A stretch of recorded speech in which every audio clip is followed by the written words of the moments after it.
Hello everybody, this is Cap here with the 24th video in my Beginner C++ tutorial series. So we are actually going to take a break from polymorphism to talk about pointers and references. So pointers are a fairly confusing topic when you're learning C++. So basically pointers hold memory addresses. So if we were to create an integer here called point to me and set it equal to 10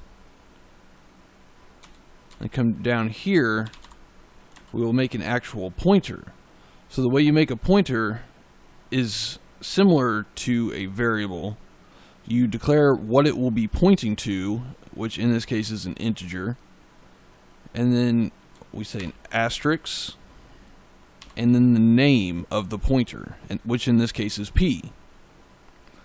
So then we're going to set it equal to the address of, which is what the ampersand sign stands for in this context, point to me. Okay, so what's happening here? Well, let's just draw up nice little memory diagram.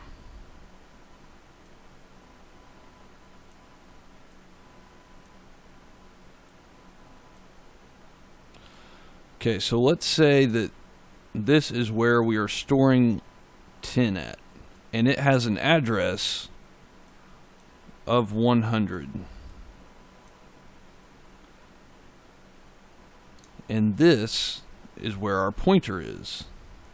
Say P, and what's actually being stored in it is not the value, it's the address.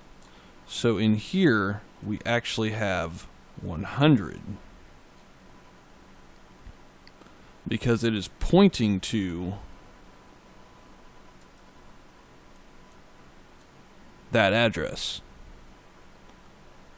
So what do you guys think is going to print out if we say cout p? Well, let's save it and run it and find out. You see, it's the address, which is in hex, by the way, which is why it has the FA and 1.4 and whatnot. So, as expected, it printed out the address that is being stored in our pointer. But we can also get the value of the address that it's pointing to by dereferencing it. So you dereference a pointer by preceding it with the asterisk sign, which will get us the value of the address it is pointing to. So if we save and run this, as you can see, we get 10. Not only can we get the address, though, we can manipulate it. We can come down here and say dereference p equals 20. Save it, run it, and as you can see, it now prints out 20. So there is another common place that you'll see pointers. Get rid of that. And we have actually seen it before. So let's create a function up here. Just use our poly class that we made in earlier tutorials. And we will just say pointer stuff, because why not? And then in here we are going to say poly thing equals new poly. And then here I'm actually going to say we're going to access num1 from poly or thing, and we're going to set it to 20. Well, technically we're accessing num1 and num2 through the pointer, but you know. I'm going to set that to 30. Then we're going to return thing. Okay, so what is going on here? Well, to explain this, we're going to have to talk about what's called the stack in the heap, which I will go into more detail about it in later tutorials, so don't worry if you don't completely understand what I'm talking about here. So let's draw our stack. Oh.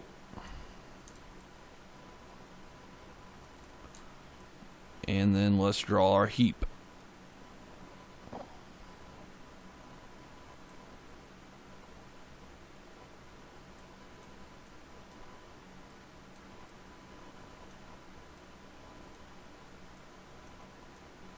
Ah, that's a funky looking A. Anyways, let's just say stack. Looks a little bit better. Okay. So what we've been used to is the stack here. You know, when you go into a method or call a method, we know that once that method is done executing, it throws everything away. Well, that's because in the stack, whenever we call a method, it is put on top of the stack here when we call it. And like if we have, let's say, if we declare an integer somewhere inside that method, we know that at the end it is going to be gone. Oh. So if we declare like int I in a method and then call it, at the end of the method, it'll be gone because it has popped off the stack. So that's what we're familiar with. But there's also another section of memory available to us called the heap, which is what we're using when we use the new keyword here. So when we say new poly, what we're actually saying is to allocate a poly object in the heap.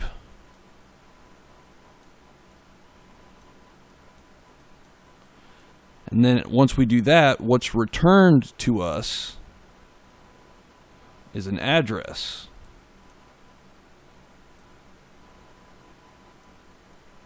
Which we then store into a pointer. Sorry about all this horrible drawing, guys. But anyways, so what's happening here is we're saying go create a poly object on the heap and then store the address that is returned into our thing pointer. So we can then access that object in the heap through our pointer by doing this. And then we're returning that pointer. So in here, we could just say poly pointer blah, a pointer to poly called blah, to a poly object, equals pointer stuff. And then let's say cout blah num1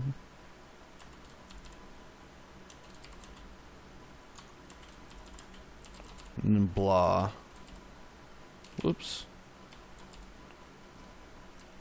num2. And of course, we have to remember to delete it. That is very important to remember.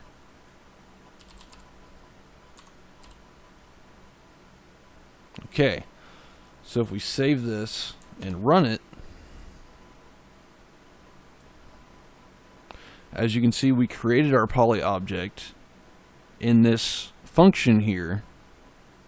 We set the value of num1 and num2 to 20 and 30, and then we returned that pointer to our main and stored it in this pointer, and then printed out our values. So it is a way for us to, or basically what this allowed us to do is get this object out of this function, out of this stack here, and still be able to access it.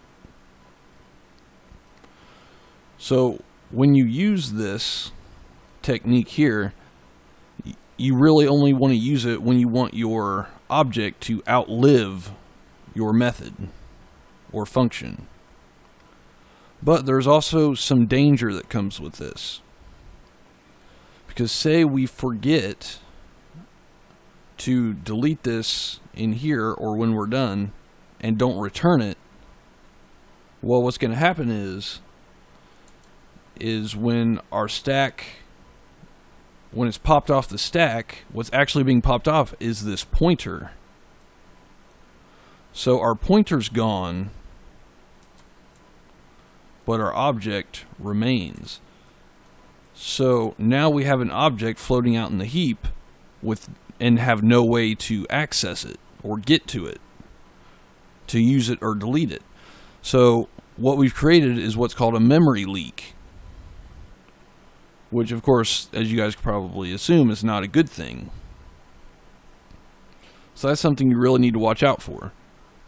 And in the next video, I'll show you a simpler, easier way to manage these kinds of situations when we introduce pointers to the equation.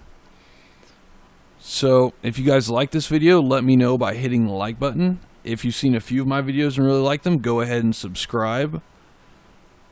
And I would like to thank you for watching, and I will see you in the next video.